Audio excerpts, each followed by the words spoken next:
Hello there. Kia ora. Hey, look, I'm not in the office at the moment. I mean, I technically am. I'm doing this on a green screen to make it look like I'm somewhere else, but I am actually somewhere else. I'm touring around the country at the moment because it's summer and I need a little bit of a break, but I've got a special effects budget to spend. So I'm going to do what all good TV shows do in this case and set up a clip show with some older content just to rehash it and feed the algorithm. So feel free to sit down and reminisce or relive the horrors depending on which video it is, and hopefully you enjoy or at least don't get too depressed by it. And if you see me floating around, feel free to say hi. Recommend a good place for finding a bacon and egg pie. That's my mission, I think, for this particular journey, is to find the best bacon and egg pie in at least the North Island. We'll see what we can do on that one. Anyway, enjoy this particular piece of recycled content. I suppose it's good for the environment if I'm recycling this way. I know. Enjoy. Hello there.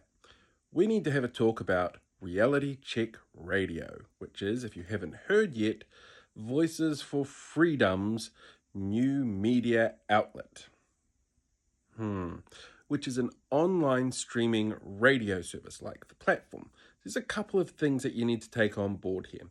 The first is that reality check is probably not something that New Zealand's largest spreaders of disinformation are going to be experts on, but they'll think they are and they'll tell you that they are.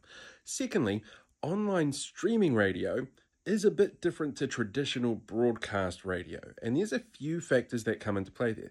First of all, it's not a podcast where you can go back and re-listen to stuff. It streams live. So for content that's on there that you want to listen to again or want to get sort of recordings of, you better hope that they put it up online somewhere or you're recording it yourself, and that just seems like an awful lot of effort for things that are bound to be incredibly wrong. The second thing to remember is that while there is a relatively cheap and easy way to set up an actual broadcast space for them, getting out there and streaming and using an online streaming service to create an online radio station can only be done two ways: with a free service where you have ads in there, or with a paid service where you don't have ads in there. Something like the platform is a paid service, so the ads that are in there are advertisers that have paid to be through the platform. But for something like a free service, the people that provide the service provide those ads.